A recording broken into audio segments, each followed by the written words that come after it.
صلوا على نور الهدى محمدا صلوا على نور الهدى محمدا. There are 4 hadith which are the usuls of adab, the principles of having etiquette. Number 1, Nabi alayhi salatu salam said, Man kana yu'minu billahi wal yawmil akhiri فَلْيَقُلْ خَيْرًا أَوْ لِيَصْمُتْ. Whoever believes in Allah and the final day, he should either speak good or stay silent. Say good or don't say nothing. مِنْ حُسْنِ إِسْلَامِ الْمَرْءِ تَرْكُهُ مَا لَا يَعْنِي. It's from the beauty of a person's Islam that he leaves what doesn't concern him. Number 2. Number 3, لَا تَغْضَبْ.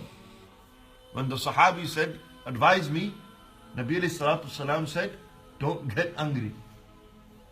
Don't get angry. La taghdab. Say, give me advice. Give me wasiyah. Tell me, what shall I do? Say, La taghdab. Don't get angry. 3 times Nabi alayhi salam said to him, don't get angry. This is from usulul adab. You shouldn't get angry. You should mind your own business. You should only say good or stay quiet. Number 4, Nabi alayhi salatu salam, and I mentioned this the other night, Al-mu'minu yuhibbu li akhihi ma yuhibbu li nafsihi. A believer loves for his brother what he loves for himself. These 4 hadith are the founding ahadith of good adab. By mentioning these ahadith, these sayings and narrations to nurture the Sahaba, tarbiyat of the Sahaba, and more than the Sahaba do the tarbiyah of his ummah. You see, if one person acted on this hadith alone, how much would we save ourselves from sins? If we all minded our own business. Instead of worrying, it's sad people put their business on social media. People, the business that people shouldn't need to know. This is why exposing is haram. To expose a Muslim brother is haram. It's wrong to expose. If a video comes to you and it's bad, and you forward that video on, you are equally as culpable as the person who sent it originally. You're in the same boat as him. You are going to get equal amount of sin as that brother or sister. So we should mind our own business. If he's doing it, then for him is his fi'l and qawl. It is between him and Allah. Allah will judge and account for him.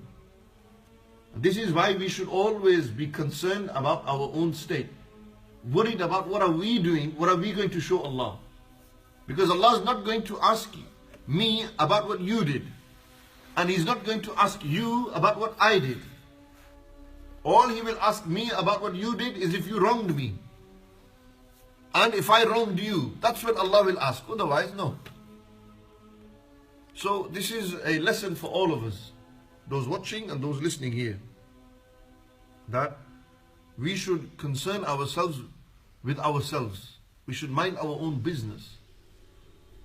Observe and continue to do your own dhikr and azkar. Get closer to Allah. Life is very short. We spend too much time worried about everyone else. When are you going to worry about your own self? What face will you show to Allah? What will you give to Allah subhanahu wa ta'ala? What will you present to Him? And this is something that we all need to be concerned and worried about. We make dua to Allah Jalla Jalaluhu that Allah makes us from those people who worry about their own state. And this is the beauty of Islam, that a person minds his own business. May Allah make us from those people who mind our own business. And yes, you should worry about the brother in good. If he's not doing good, then encourage him. But don't be concerned what's going on in his private life unless he tells you. And there's people that make this sort of stuff public, and it's not good. We should hide our good deeds. We should hide our bad deeds. People do this all the time. You see them, whatever good they're doing. If it's to encourage people, it's a good intention. If you're putting up snaps to show them you're doing good so that you get people saying, MashaAllah, and you want to get praised for it, no need. You live to please Allah. Allah sees everything. You don't need to prove it to people. People don't need proving. Allah subhanahu wa ta'ala is enough for us. Allah Almighty is kafi for us.